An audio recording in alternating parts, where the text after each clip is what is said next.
아는 것이 힘이다라는 말이 있습니다. 이 말을 한번 곰곰이 생각해 봤습니다. 저의 생각인데요. 우리는 무엇인가를 알게 될 때 그것에 대해서 생각하게 되고 행동하게 되는 것 같습니다. 그런 점에서 어떤 사물에 대해 혹은 지식에 대해 아는 것은 우리에게 힘이 되고 능력이 됩니다. 동의하시는가요? 우리 한 가지를 예로 들어보겠습니다. 불이라는 것을 한번 생각했으면 좋겠어요. 불이 가진 특성은 무엇입니까? 불은 뜨겁습니다. 그리고 밝고요. 그리고 무언가를 태울 수 있습니다. 불이 가진 이러한 특성들을 우리가 알고 있다면 우리는 그 특성들을 잘 사용하여 우리의 일상에 유용하게 잘 사용할 수 있습니다. 무언가를 아는 것과 모르는 것은 단지 알고 모르는 것으로 끝나지 않고요.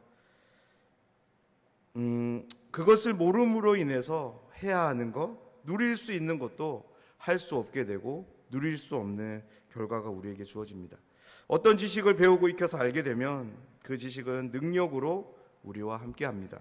그래서 아는 것은 우리에게 정말로 중요합니다. 아는 것에 대한 중요함은 하나님에 대해서도 동일합니다. 그러하기에 하나님의 형상대로 지음받은 사람에게 있어서 반드시 알아야 하는 그런 지식, 알미 있다면 그것은 하나님을 알아가는 거예요. 왜냐하면 하나님을 아는 지식이 없다면 우리는 결코 하나님을 하나님답게 섬길 수 없기 때문입니다. 그래서 하나님의 경륜 가운데 부르심을 입은 모든 신자들은 하나님을 알아가는 일에 힘을 써야 합니다. 하나님이 어떤 분이신지에 대해 부지런히 우리는 배워야 되고요. 익혀가야 합니다. 하나님을 아는 지식을 통해서 우리는 하나님의 마음과 뜻을 발견하게 되고 깨달을 수 있습니다.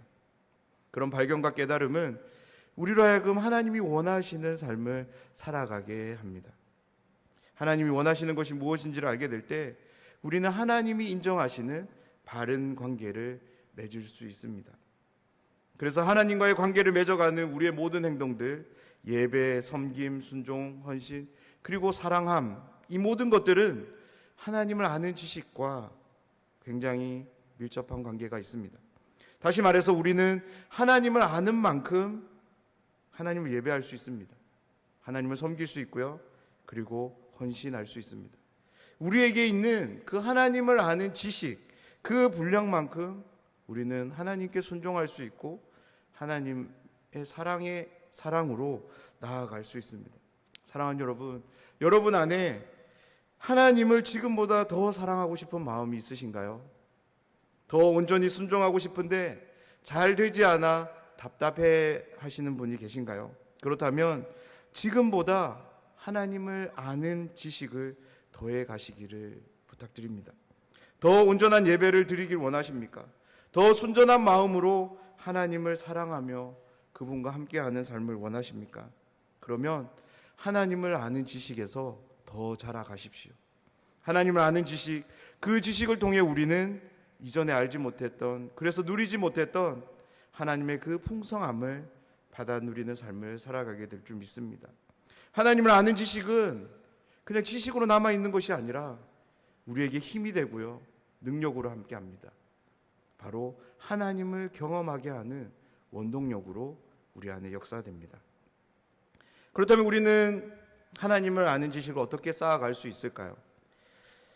하나님이 우리에게 하신 일들을 하나님의 말씀인 성경을 통해서 들여다볼 때, 그리고 그 말씀을 믿음으로 확신하고 삶 속에서 그 지식들을 기억하며 살아낼 때 하나님을 아는 지식은 우리에게 쌓여져 갑니다.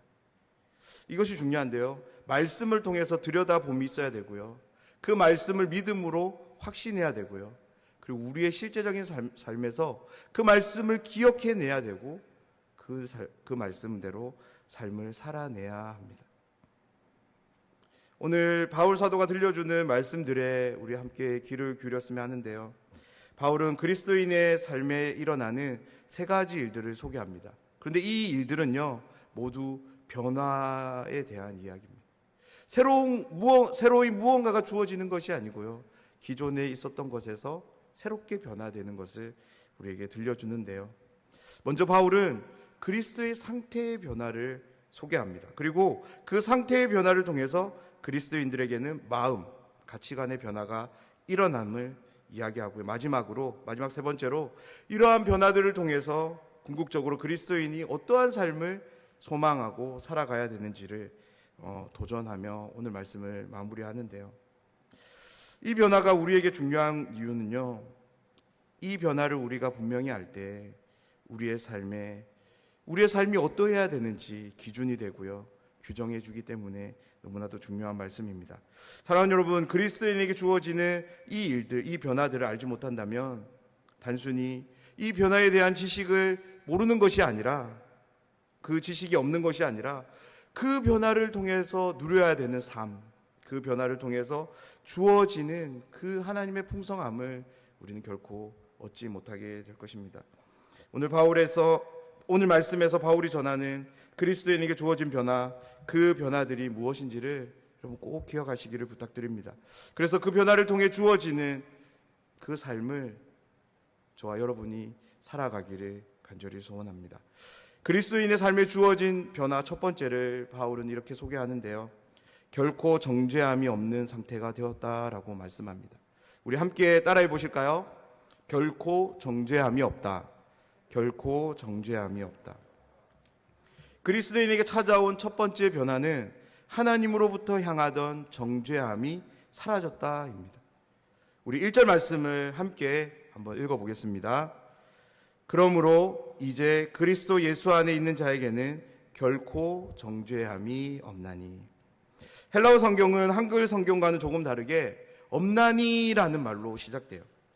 헬라어는 글 쓰는 이가 중요하다고 생각되는 단어를 먼저 써도 되거든요. 우리처럼 정확한 문법이 있어서 꼭 주어가 먼저 와야 되고 목적어가 와야 되고 동사가 와야 되고 그렇지 않아요. 글쓴이가 무엇을 중요하게 여기는가, 그것이 가장 먼저 기록됩니다. 다시 말해서 바울 사도가 이 1절 말씀을 기록할 때 가장 중요하게 생각한 단어가 뭐냐면 없나니라는 단어입니다. 그렇다면 바울은 왜 이 단어를 가장 중요하게 생각했을까요? 로마서 1장부터 7장까지의 내용을 우리가 한번 생각해 보면 좋은데요, 특별히 바로 앞 구절인 7장 24절을 통해서 우리는 바울이 어떤 심정이었는지를 우리는 헤아려 볼 수 있습니다. 7장의 마지막을 기록하면서 바울은 자신이 원하는 바대로 되지 않는 자신의 모습을, 특별히 속사람을 들여다보면서 이렇게 고백합니다. 오호라 공고한 사람이로다. 바울은 극한의 좌절감을, 절망을 담아서 토로하는데요, 그러나 8장은 그와는 정반대로 희망과 기쁨으로 인해 감사와 감격으로 선포하는 것을 보게 됩니다. 이러한 극적인 심경의 변화, 그 변화의 핵심에 이 없어짐이 있기 때문에 그렇습니다. 자신을 향하던 그 정죄함, 그 정죄함이 사라진 것을 발견한 바울은 그렇게 외칠 수 있었던 거죠. 사랑하는 여러분, 우리의 삶을 죄어오는 무언가가 있었다라고 한번 생각해 봅시다. 그런데 그것이 한순간에 사라졌습니다. 우리의 삶에 끼쳤던 영향이 크면 클수록 그 사라짐은, 그것으로부터의 해방은 우리에게 어떠한 마음이 될까요? 바울은 자신의 삶에 찾아온 이 변화에 대해서 한마디로 요약합니다. 없나니라고. 그리고 이어서 정죄함이 없게 된 원인에 대해서 바울은 그 이유에 대해서 이렇게 밝힙니다. 이제 그리스도 예수 안에 있는 자에게라고. 지금 그리스도 예수 안에 있는 사람이 되었기 때문에 하나님으로부터 향하던 그 정죄는 사라졌다라고 말씀하고 있습니다.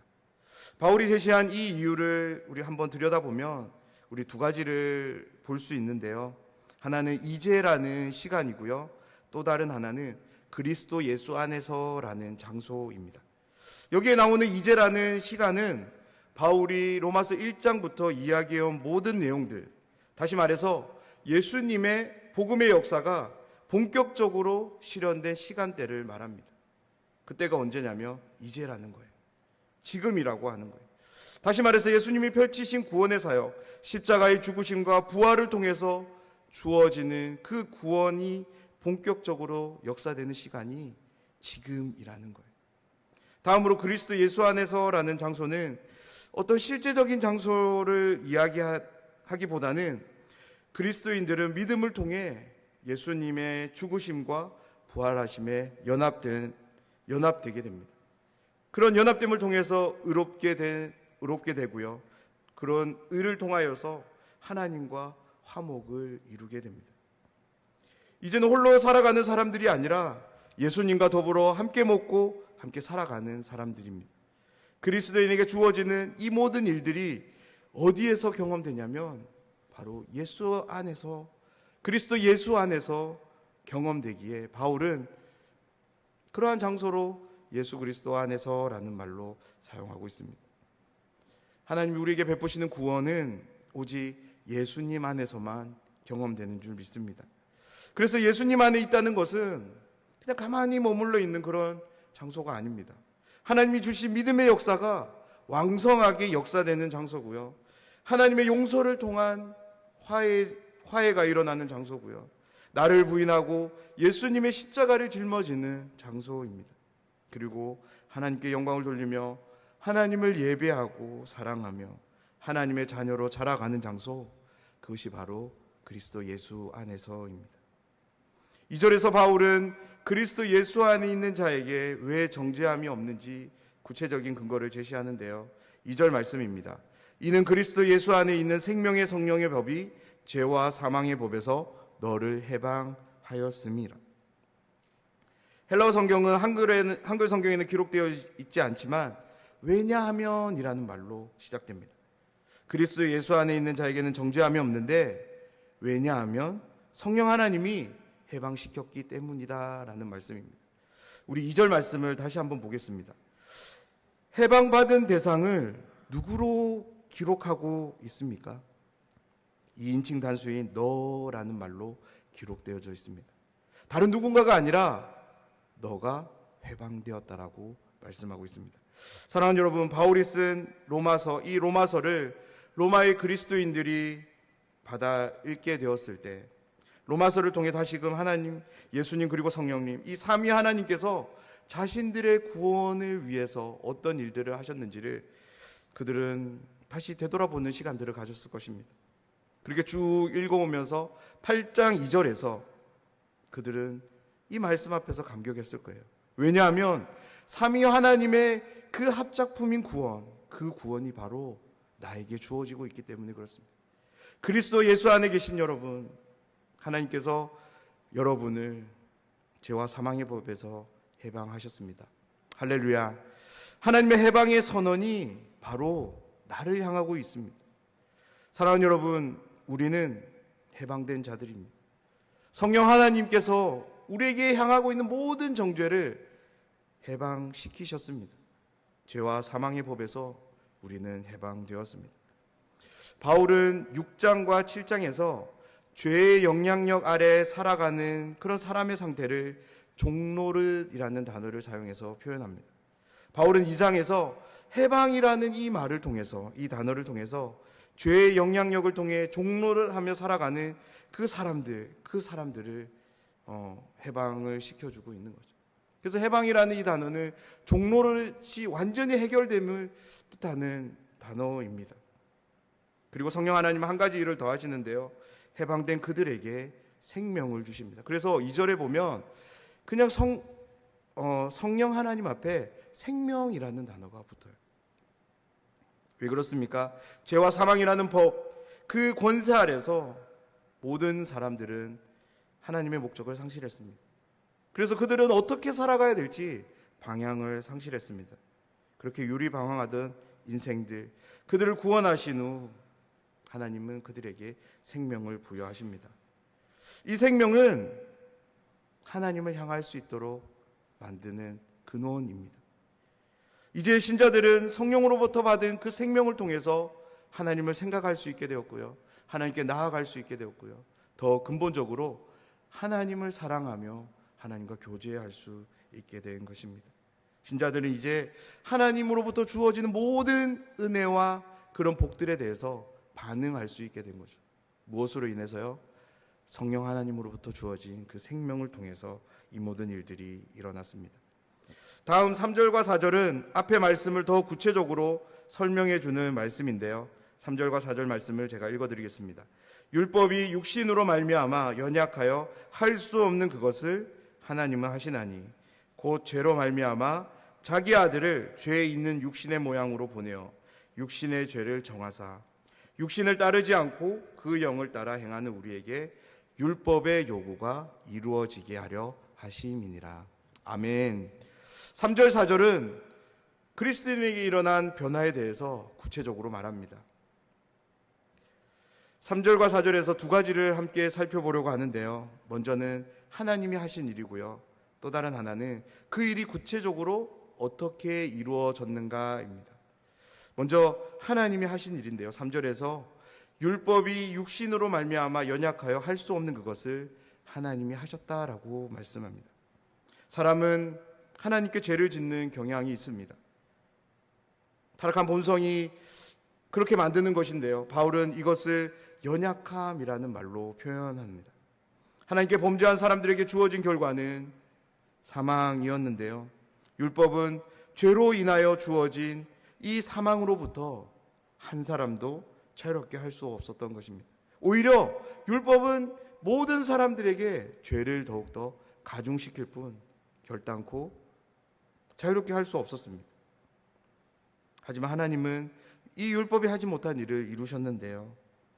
하나님께서 율법이 이루지 못한 일을 이루시기 위해 하신 일은 자기 아들을 죄 있는 육신의 모양으로 보내어 육신의 죄를 속죄하시는 것을 통해서 이루셨습니다. 우리가 이 말씀에서 한 가지 주의해야 될 것이 있는데요. 하나님께서 예수님을 죄 있는 육신의 모양으로 보내셨다라는 이 말씀입니다. 죄 있는 육신의 모양은 타락한 사람의 형체를 의미합니다. 그래서 이것 때문에 예수님이 타락한 사람의 형체를 입으셨기 때문에 예수님도 죄인이 아닌가라고 생각할 수 있습니다. 그래서 죄에 있는 육신의 모양에 대한 또 다른 이해가 필요한데요. 우리는 두 가지를 한번 생각해 볼 수 있습니다. 하나는 구원, 즉 심판의 측면이고요. 또 다른 하나는 회복의 측면입니다. 죄에 있는 육신의 모양으로 태어나셨다는 것은 말 그대로 완전한 사람으로 태어나셨다는 의미입니다. 하나님의 공의를 이루시기 위해서 하나님은 예수님을 완전한 사람의 모습으로 이 땅에 보내셨다는 거예요. 그리고 완전한 사람이신 예수님은 온 인류를 위해 죄를 짊어지고 심판을 받으십니다. 그런데 주의해야 될 것은 죄의 형체를 입으셨지만 예수님은 결코 죄가 없으십니다. 두 번째로 회복의 측면인데요. 모든 사람은 죄를 범했습니다. 그런 인류 가운데 예수님은 죄 있는 육신의 모양을 가지시긴 했지만 죄가 없으시기에 하나님은 죄가 없으신 이 예수님을 통해서 온 인류를 아담이 범죄하기 이전의 상태로 회복시키시고자 하는 뜻을 그 모습 속에 담고 있는 것입니다. 죄에 있는 육신의 모양을 가지신 예수님을 통해서 하나님은 이 계획을 보여주고 계시는 것입니다. 4절에서 바울은 육신을 따르지 않고 그 영을 따라 행하는 우리에게 율법의 요구가 이루어지게 하셨다라고 말씀합니다. 하나님 앞에서 모든 율법의 순종을 보이신 예수님의 순종은 영을 따르는 자에게 전가됩니다. 그래서 예수님이 보이신 순종은 곧 영을 따르는 성령을 따라 행하는 모든 자와 함께하게 되는데요. 그래서 예수님의 순종을 통해서 우리들 역시 율법의 요구를 이룰 수 있게 되는 것입니다. 5절부터 그리스도인의 삶에 주어진 두 번째 변화를 소개하는데요. 마음의 변화, 조금 말을 바꾸자면 가치관의 변화가 일어났음을 바울은 우리에게 이야기합니다. 우리 한번 따라해 보겠습니다. 마음의 변화가 일어났다. 5절, 6절 말씀을 우리 함께 읽어보도록 하겠습니다. 육신을 따르는 자는 육신의 일을, 영을 따르는 자는 영의 일을 생각하나니 육신의 생각은 사망이요 영의 생각은 생명과 평안이니라. 바울은 육신과 영, 이 두 대상을 비교하면서 육신과 영을 따를 때 주어지는 각각의 삶의 모습이 어떠한지를 우리에게 말씀합니다. 육신을 따르는 자는 육신의 일을 생각하고요, 영을 따르는 자는 영의 일을 생각한다고 말씀합니다. 그리스도인이 된 사람은 반드시 마음의 변화, 가치관의 변화가 일어나는데요. 왜냐하면 성령 하나님께서 우리의 마음에, 우리의 가치관에 함께 하시며 영향을 주고 계시기 때문입니다. 여기서 생각이라는 단어의 헬라어는 프로네마라는 단어인데요. 더 정확한 번역은 마음 혹은 가치관입니다. 바울은 성령 하나님께서 우리 안에 머무르는 장소로, 영향을 주고 계시는 장소로 이 단어를 사용하는데요. 다시 말해서 성령 하나님은 우리 안에 프로네마에 함께 하시는 거죠. 우리의 마음에, 가치관에 함께 하십니다. 그곳에 함께 하시면서 우리에게 영향을 주고 계시는 거죠. 그래서 성령을 따라 살아가는 그리스도인들에게 마음의 변화, 가치관의 변화는 당연한 변화입니다. 점점 하나님을 알아가고 하나님을 닮아가는 우리의 모습이 불현듯 생각날 때가 있어요. 내가 정말 하나님을 닮아가는 것 같아. 그것이 언제 생각이 나냐면 우리 안에 내 생각보다 하나님이 기뻐하시는 생각에 더 집중하고 있는 것을 발견할 때 우리는 그런 생각을 갖게 됩니다. 우리의 마음속에 함께 하시는 성령 하나님께서 끊임없이 우리에게 영향을 주고 계시기 때문에 그렇습니다. 성령을 따라 살아가는 자들은 육신의 일이 아니라 영의 일을 품게 됩니다. 그로 인해서 사망이 아니라 생명과 평안을 누리게 됩니다. 사랑하는 여러분, 우리의 지금 마음에 어떤 마음이 품고 계신가요? 어떤 마음을 품고 계신가요? 여전히 육신의 일을 그렇게 품고 계신가요? 우리에게 주어진 변화, 오늘 말씀은 우리에게 분명히 전합니다. 성령을 통해서 우리 안에 마음의 변화, 가치관의 변화가 일어났더라. 성령을 따라 살아가는 자들이 되었다라고 우리에게 분명히 말씀하고 있습니다. 그렇다면 우리는 어떤 마음을 품어야 될까요? 성령 하나님의 마음이며 성령 하나님의 일인 줄 믿습니다. 그로 인해서 우리에게 생명과 평안이 함께하는 그런 삶인 줄 믿습니다. 7절 8절에서 바울은 육신의 생각이 얼마나 허망한지를 다시금 소개하는데요. 7절 8절 말씀을 제가 한번 읽어드리겠습니다. 육신의 생각은 하나님과 원수가 되나니 이는 하나님의 법에 굴복하지 아니할 뿐 아니라 할 수도 없습니다. 육신에 있는 자들은 하나님을 기쁘시게 할 수 없느니라. 바울은 육신의 생각이 가져다주는 결과로 하나님과 원수됨을 말합니다. 그렇다면 육신의 생각이 왜 하나님과 원수가 되게 할까요? 먼저 죄에 대한 이해가 필요한데요. 바울은 로마서 8장에서, 특별히 로마서 전체에서, 그리고 8장에서 죄라는 단어를 하마르티아라는 단어를 사용해서 기록하고 있습니다. 하마르티아라는 이 단어는 본래 고대 그리스 사람들이 생각할 때 궁수가 활을 쏘면 관역에 맞아야 되잖아요. 그런데 관역에 맞지 않고 빗나가는 것을 하마르티아라고 이야기했다고 해요. 바울은 죄가 가진 습성을 한번 생각했던 것 같아요. 죄가 하나님의 목적에서 벗어나게 하고 하나님을 반역하게 하고 그런 하나님을 거역하게 하는 그 죄의 습성을 생각하고 그런 것을 착안해서 이 하마르티아라는 말을 기록했는데요. 왜냐하면 육신은 죄의 영향력 아래 살아가기 때문에 그렇습니다. 육신은 죄가 역사하는 방향을 거스를 수 없습니다. 그런 거스를 수 있는 힘이 없습니다. 그래서 바울은 이 죄의 종로를 한다라고 표현하고 있습니다. 하나님을 거역하고 반역하는 죄, 그 죄의 영향력 아래 살아가는 사람들이 보이는 행동은 하나님과 멀어지는 것, 하나님과 반대되는 것, 하나님과 원수되는 것밖에 없습니다. 사랑하는 여러분, 죄인이 하나님과 가까워지기 위해서 무언가를 열심히 노력한다면 어쩌면 노력하지 않을 때보다 더 멀어지는 결과를 가져다 줄 것입니다. 왜냐하면 죄의 영향력이 그렇기 때문입니다. 하나님과 원수된 상태가 가져다 주는 두 결과를 또한 이야기하는데요. 하나님의 법에 굴복하지 않는 것과 하나님을 기쁘시게 할 수 없다라고 이야기합니다. 9절에서 11절은 그리스도인 삶에 주어지는 세 번째 변화를 이야기하는데요. 성령과 함께하는 그리스도인은 부활하여 영원한 생명을 누리게 될 것이라고 말합니다. 우리 한번 따라해 보겠습니다. 부활과 함께 영생을 누린다. 부활과 함께 영생을 누린다. 9절 말씀입니다. 만일 너희 속에 하나님의 영이 거하시면 너희가 육신에 있지 아니하고 영에 있나니 누구든지 그리스도의 영이 없으면 그리스도의 사람이 아니라. 바울은 다시 한번 그리스도인이 어떠한 사람인지를 밝히는데요. 먼저 하나님의 영이 거하시는 사람이 그리스도인이라고 말합니다.